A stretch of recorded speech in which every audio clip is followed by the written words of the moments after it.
हमने कई बार लोगों को ये बात कहते हुए सुना है कि first crore is most difficult. इसका मतलब ये कि पहला करोड़ बनाने में सबसे ज्यादा मुश्किल आती है। आइए इस कॉम्प्लेक्सिटी को सॉल्व करते हैं म्यूचुअल फंड गेटवे से। I Arpit Bhargav, a qualified company secretary and AMFI registered mutual fund distributor, would help you to grow.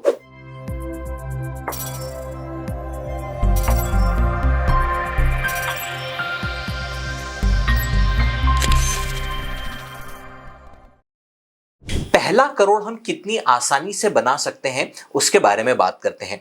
देखिए, पहला करोड़ बनाने के लिए आपको एक सिंपल रूल याद रखना है, रूल ऑफ 15। रूल ऑफ 15 में और कुछ भी नहीं है। You need to invest 15,000 rupees per month, assuming कि आपका रेट ऑफ रिटर्न जो रहेगा वो 15% रहेगा। अगर आप इसे 15 सालों तक कंटिन्यू करते हैं तो ऑटोमेटिकली आपका 1 करोड़ रुपए बन जाएगा। इसका मतलब ये कि अपने को सिर्फ 3-15 याद रखना है। 15,000 rupees per month investment, 15% return and time of 15 years. अगर इन 3 बातों को हम ध्यान रखते हैं तो हमारा फर्स्ट करोड़ बन जाएगा। सेकेंडली, कई बार हमसे ये सवाल किया जाता है, जब हम ये एसआईपी गेटवे से पैसा लगा रहे हैं तो क्या हम इसमें कुछ समय के बाद में एसआईपी बढ़ा सकते हैं? तो उसके लिए इसी रूल ऑफ 15 में एक छोटा सा मॉडिफिकेशन हम और करते हैं कि अगर आप रूल ऑफ 15 से ही 1 करोड़ रुपए बनाने की कोशिश कर रहे हैं तो टिपिकली आप इसमें एक मॉड्यूलेशन और कीजिए। 15,000 रुपए महीने की एसआईपी जो है उसे आप हर साल कुछ 20% से टॉप अप कर लीजिए या 20% से बढ़ा लीजिए। तो इसमें आपका पहला करोड़ जो रहेगा वो 15,000 रुपए हर मंथ की जो एसआईपी जा रही है उसमें 15 सालों में नहीं बनते हुए वो सिर्फ 11 सालों में ही आपका पैसा बन जाएगा। अगर हम उसे ही 15 सालों तक लेकर जाएं तो वो पैसा जो रहेगा वो मोटा मोटा 3 करोड़ रुपए के आसपास बन जाएगा। इसका मतलब ये कि अगर आप सिंपल इन्वेस्टिंग रखना चाहते हैं, सिंपल एसआईपी गेटवे से 1 करोड़ बनाना चाहते हैं, तो रूल ऑफ 15 में remember only 3 15s, 15,000 rupees per month, assuming your return to be 15% for the period of 15 years, आपका 1 करोड़ रुपया बन जाएगा। और अगर आप टॉपअप गेटवे से बनाना चाहते हैं तो 15,000 रुपए महीना, उसके ऊपर एक 20% का टॉपअप, 15 सालों के लिए अगर आप ये पैसा लगाते हैं तो 15 सालों में ये पैसा आपका मोटा मोटा 3 करोड़ बन जाएगा। कुछ निवेशकों के लिए 1 करोड़ की रकम जो है वो थोड़ी छोटी रकम होती है, तो उनका अमूमन ये सवाल होता है कि 100 करोड़ रुपए हम कैसे बनाएं। तो 100 करोड़ रुपए के लिए एक रूल ऑफ 25 है। रूल ऑफ 25 में आपको शुरुआत में एक मुश्त 25 लाख रुपए निवेश करने हैं। उसी के साथ साथ आपको 25,000 रुपए महीने की एसआईपी के थ्रू पैसा डालना है। उसी के साथ हम ये बात ज्यूम करते हैं कि जब आप लंबी अवधि के लिए पैसा निवेश करेंगे तो आपके रेट ऑफ रिटर्न जो रहेंगे वो 25% के रहेंगे। और इसी के साथ साथ जब आप 25 सालों तक ऐसा इन्वेस्टमेंट करेंगे तो अल्टीमेटली 25 सालों बाद आपका पैसा जो रहेगा वो 100 करोड़ रुपए से ज्यादा बन चुका होगा। कई बार इन्वेस्टर्स का एक कॉमन क्वेश्चन होता है कि क्या हम डायरेक्टली स्टॉक्स में पैसा लगाएं या म्यूचुअल फंड गेटवे से पैसा लगाएं। देखिए, आंसर जो है वो बहुत सिंपल है। If you can handle the volatility तो आपको स्टॉक्स में पैसा निवेश करना चाहिए, पर अगर आप वॉलेटिलिटी हैंडल नहीं कर सकते हैं तो आपको म्यूचुअल फंड में ही पैसा निवेश करना चाहिए।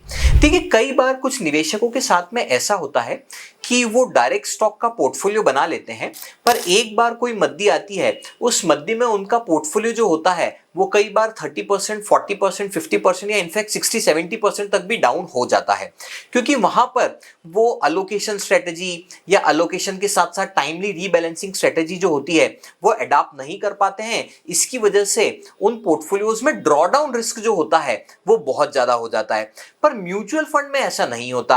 अगर इंडेक्स लेवल पर 10% या 20% का करेक्शन आता भी है तो भी म्यूचुअल फंड्स जो होते हैं वो 15%, 20% या 20-25% तक ही करेक्ट होते हैं। इससे ज्यादा का ड्रॉडाउन रिस्क जो होता है वो म्यूचुअल फंड में नहीं होता। इसका मतलब ये कि जब भी आप म्यूचुअल फंड को प्रेफर करते हैं तो वहां पर ड्रॉडाउन रिस्क कम होता है, और जब भी आप स्टॉक्स को प्रेफर करते हैं तो वहां पर आपकी वॉलेटिलिटी जो होती है वो आपको ये बात इंडिकेट करती है कि अगर आपने वॉलेटाइल मार्केट में आपने खुद को सर्वाइव कर लिया तो आप स्टॉक्स में अच्छा कर सकते हैं, एल्स आपको म्यूचुअल फंड में पैसा डिप्लॉय करना चाहिए। अभी कुछ निवेशकों के दिमाग में ये भी बात होती है, स्पेसिफिकली यंग इन्वेस्टर्स जो हैं, जो टिपिकली पिछले 5-7 सालों में इक्विटी मार्केट में आए हैं या पोस्ट कोविड इक्विटी मार्केट में आए हैं, उनके लिए टिपिकली ये बात होती है कि स्टॉक्स में हम ज्यादा पैसा बना रहे हैं या म्यूचुअल फंड में पैसा बनता हुआ दिखता नहीं है। उन्होंने एक भी बियर फेज नहीं देखा, या जिसको हम बोल सकते हैं कि एक मद्दी का बाजार नहीं देखा है। जब भी एक मद्दी का बाजार आएगा तो ultimately they are likely to conclude कि mutual fund is better option, stocks जो है वो भी अच्छा ऑप्शन है। पर स्टॉक्स में यूजुअली यंग इन्वेस्टर जो होता है वो जल्दीबाजी में पैसा कमाने की कोशिश करता है। तो मेरी यंग इन्वेस्टर से जो एडवाइस है वो सिर्फ यही है कि जब भी आप डायरेक्टली स्टॉक्स में जब भी आप काम करें तो थोड़ा सा ट्रेडिंग करने की कोशिश ना करें। टिपिकली अगर हम बात करें तो आप जल्दी खरीदी जल्दी बेची के सौदे में ना पड़े। आज खरीदा कल बेचा या आज खरीदा 10 दिन में बेचा, इन सब सौदों को अवॉइड करें, इन्वेस्टमेंट करने की कोशिश करें। और हाँ, एक बात मैं स्पेसिफिकली ऐड करना चाहूंगा कि डेरिवेटिव ट्रेडिंग से आप बचने की कोशिश करें।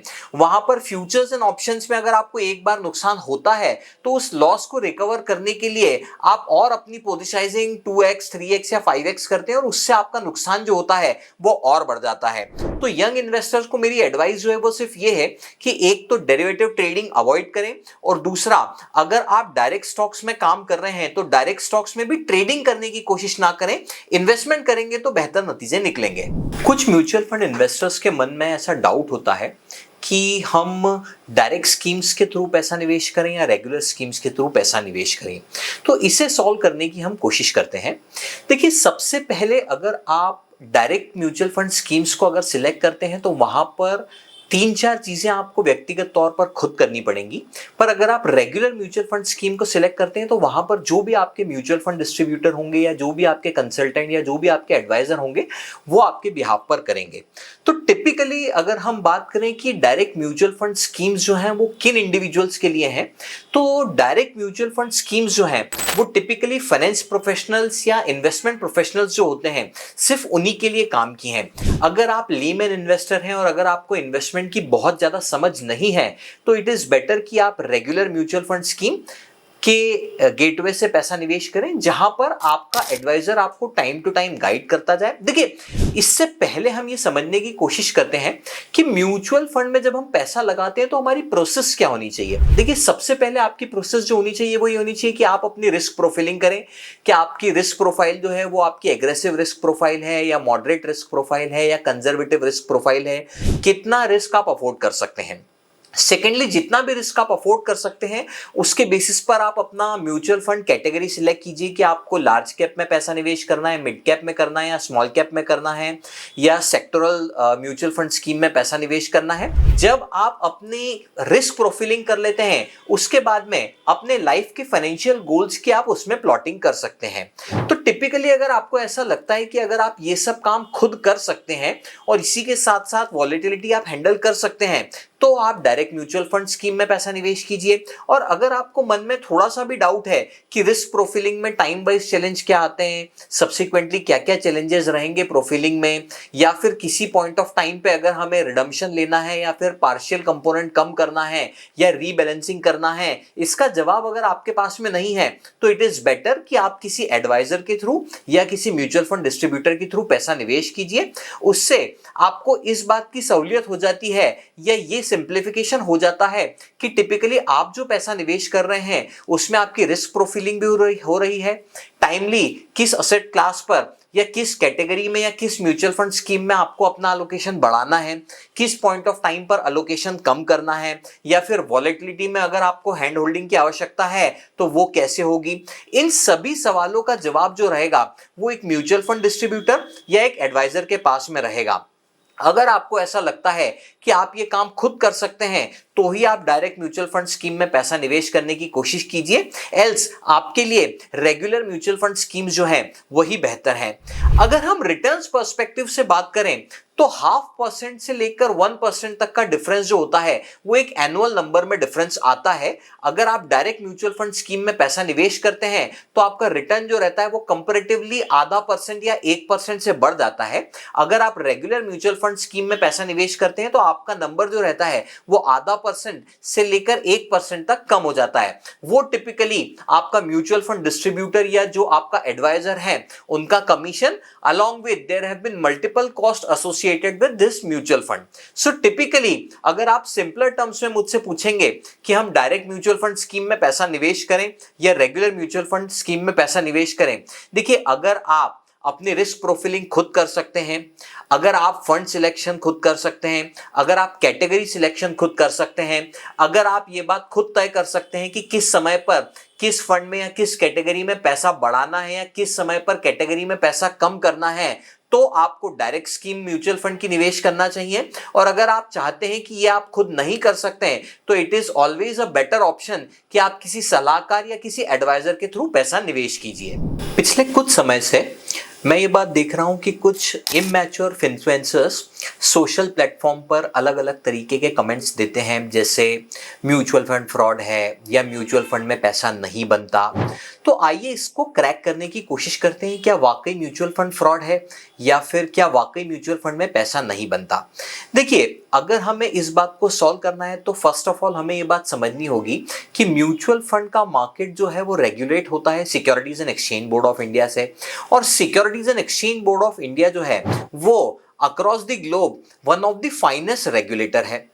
सेकेंडली, आजकल इस इंफॉर्मेशन के दौर में हमारे पास में इतने सारे डॉक्यूमेंट्स अवेलेबल होते हैं किसी भी म्यूचुअल फंड के या किसी भी एसेट मैनेजमेंट कंपनी के कि आप उनके बारे में या उनकी इन्वेस्टमेंट फिलॉसफी के बारे में या उनके इन्वेस्टमेंट ऑब्जेक्टिव के बारे में बहुत डिटेल में पढ़ भी सकते हैं और देख भी सकते हैं। जिसमें टिपिकली अगर हम बात करें तो किम करके एक डॉक्यूमेंट होता है जिसे हम बोलते हैं की इंफॉर्मेशन मेमोरेंडम। इसी के साथ साथ सिड करके एक डॉक्यूमेंट होता है। इन सभी डॉक्यूमेंट के थ्रू हमें ये बात का पता चलता है कि कौन सी एसेट मैनेजमेंट कंपनी किस पॉइंट ऑफ टाइम पर कौन सा फंड लेकर आ रही है, उस फंड की स्ट्रेटजी क्या रहेगी, उस फंड का ऑब्जेक्टिव क्या रहेगा, और इसी के साथ साथ अगर कोई निवेशक उस फंड में पैसा निवेश करना चाहता है तो उससे एसोसिएटेड रिस्क क्या रहेगी। इसी के साथ साथ इन्हीं डॉक्यूमेंट में इसकी भी जानकारी अवेलेबल होती है कि इस स्कीम को मैनेज कौन करेगा, इसका फंड मैनेजर कौन होगा, या फिर इस स्कीम के ऑडिटर कौन होंगे, या एसेट मैनेजमेंट कंपनी की फिलॉसफी जो है वो इसमें मिक्स एंड मैच पैटर्न पर चलेगी या प्योर वेनिला पैटर्न पर चलेगी। तो ये सारी जानकारी जो होती है ये इन प्रिंसिपल डॉक्यूमेंट्स में अवेलेबल होती है। सेकेंडली, म्यूचुअल फंड कंपनीज जो हैं वो मंथली अपने डिस्क्लोजर रिपोर्ट में ये बात भी डिस्क्लोज करती हैं कि पिछले एक महीने में हमने कौन कौन से स्टॉक्स में परचेजिंग करी या फिर कौन कौन से स्टॉक्स में हमने हमारी पोजीशन बनाई, उसका परसेंटेज क्या है, उसकी क्वांटिटी कितनी है, कितनी प्राइस पर हमने क्या कॉल लिया है। तो it is more about having transparency and fairness. तो हमें ये बात कंप्लीटली डिस्कार्ड कर देना चाहिए कि म्यूचुअल फंड एक फ्रॉड है। सेकेंडली, अगर हम रिटर्न्स की बात करें तो कुछ म्यूचुअल फंड स्कीम्स, जिन स्कीम्स को टाइम हो गया है 20 सालों का या 25 सालों का या इनफैक्ट उससे भी ज्यादा, अगर उन म्यूचुअल फंड स्कीम में जिन्होंने भी पैसा लगाया था अगर हम उनकी बात करें तो उनके पैसे पर अगर हम सिंस इंसेप्शन रिटर्न्स की बात करें तो ये रिटर्न का नंबर जो है ये बात दर्शाता है कि म्यूचुअल फंड में जितना भी पैसा बन रहा है वो एक्चुअल रिटर्न के फॉर्म में बनता है।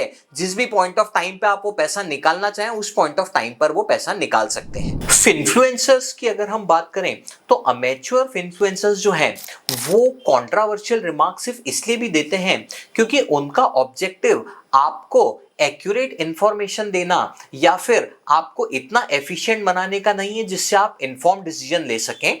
उनका ओरिएंटेशन जो होता है वो अपनी सोशल मीडिया पोस्ट पर ज्यादा से ज्यादा लाइक गैदर करने का या ज्यादा से ज्यादा व्यू गैदर करने का ओरिएंटेशन होता है। इसी वजह से वो कुछ टिपिकली ऐसा कंट्रोवर्शियल रिमार्क छोड़ते हैं जिसकी वजह से उनको एंगेजमेंट ज्यादा मिलती है। टिपिकली हम इसको ऐसा बोल सकते हैं कि वो एक एंगेजमेंट फार्मिंग कर रहे हैं जिसमें वो चाहते हैं कि उनकी व्यूज ज्यादा मिले या उन्हें लाइक्स ज्यादा मिले।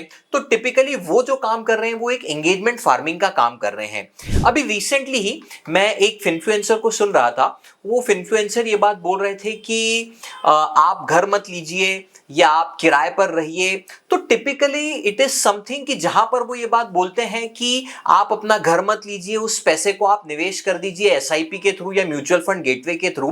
तो टिपिकली यहां पर हमें ये कॉल लेना बहुत जरूरी है कि हमें किस इन्फ्लुएंसर को कितना सुनना है और उस इन्फ्लुएंसर की जेन्युइननेस कितनी है, कितना डिग्री ऑफ जेन्युइननेस से वो हमें इंफॉर्मेशन सर्व कर रहा है, या फिर वो जो इंफॉर्मेशन हमें सर्व कर रहे हैं क्या वो सिर्फ एंगेजमेंट के लिए इंफॉर्मेशन दे रहे हैं या फिर उस इंफॉर्मेशन में कुछ क्रक्स भी है। टिपिकली जब भी हम इन्फ्लुएंसर को सुनते हैं तो ये हमारा काम है कि हम उनकी डिग्री ऑफ जेन्युइननेस को आइडेंटिफाई करें और फिर ये कॉल लें कि हम इन्हें सुन रहे हैं, ये इसका पर्पस क्या है, इसमें से कितनी इंफॉर्मेशन हमारे काम की है। पिछले कुछ समय से कुछ म्यूचुअल इन्वेस्टर के दिमाग में एक बात और आ रही है कि ये आर्टिफिशियल इंटेलिजेंस के आने से क्या म्यूचुअल फंड इंडस्ट्री में डिसरप्शन आ जाएगा, क्या इन्वेस्टमेंट कंसल्टेंट्स हैं या कंसल्टेंट्स का काम खत्म हो जाएगा, जॉब लॉस होना चालू हो जाएगा, या फिर इसका सिग्निफिकेंट इम्पैक्ट जो है वो इन्वेस्टर के रिटर्न्स के ऊपर आने लगेगा। आइए इसे थोड़ा सॉल्व करने की कोशिश करते हैं। देखिए एआई जो है वो अभी रिसेंटली म्यूचुअल फंड इंडस्ट्री में इंट्रोड्यूस हुआ है, हालांकि ग्लोबली बहुत पहले से वो काम कर रहा है और ब्लैक रॉक जो कि इंडिया में अभी जियो फाइनेंशियल के साथ में आया है वो इस टूल के ऊपर अप्रोक्सीमेटली कुछ 20 सालों से काम कर रहा है और उनका एक टूल भी है अलादीन नाम का। वो टिपिकली इसके लिए बनाया गया है कि इसमें जितनी भी इन्फॉर्म्ड डिसीजन मेकिंग रहे वो मशीन से डिराइव हो, उसमें कोई मैनुअल इंटरवेंशन ना हो। पर चूंकि अभी हम इंडिया में हैं और इंडियन इन्वेस्टिंग की बात कर रहे हैं तो एआई को इवॉल्व होने में इंडिया में थोड़ा समय लगेगा। टिपिकली अभी एआई जो है वो थोड़ा सा डेंजरस प्रूफ हो रहा है पिछले 1 साल में या पिछले 2 सालों की अगर हम बात करें। जैसे कि इसे मैं एक एग्जांपल देकर समझाने की कोशिश करता हूं। कुछ म्यूचुअल फंड इन्वेस्टर जो कि डायरेक्टली कुछ वेबसाइट्स पर जाकर म्यूचुअल फंड परचेज करते हैं या फिर एसआईपी रजिस्टर करते हैं, वो वहां पर उन स्कीम में पैसा निवेश कर देते हैं जो कि रिसेंटली परफॉर्मेंस की हुई स्कीम्स होती हैं। टिपिकली अगर हम इसे टेक्निकल टर्म में समझने की कोशिश करें तो वो एक रीसेंसी बायस के ट्रैप में फंस जाते हैं। ऐसी म्यूचुअल फंड स्कीम्स जो कि पिछले 1 साल में या 2 साल में जिन स्कीम्स ने बहुत अच्छा परफॉर्म करा है वो उन स्कीम में पैसा निवेश कर देते हैं और फिर 1 साल बाद या 2 साल बाद वो ये फील करते हैं कि उस पॉइंट ऑफ टाइम पर शायद हमने कोई गलत डिसीजन ले लिया। तो अभी एआई का इंडिया में इवॉल्व होने का गेटवे जो है वो बहुत बड़ा है और बहुत लंबी जर्नी है। तो इसे हम ये कंक्लूड कर सकते हैं कि एआई अभी इंडिया में इंडस्ट्री डिसरप्ट तो नहीं करेगा, पर टिपिकली उसका आपके रिटर्न्स के ऊपर क्या इंपैक्ट आएगा ये तो समय ही बताएगा। Thank you for watching this video. If you wish to know more about genuine investing insight, kindly subscribe my YouTube channel and don't miss to press the bell icon.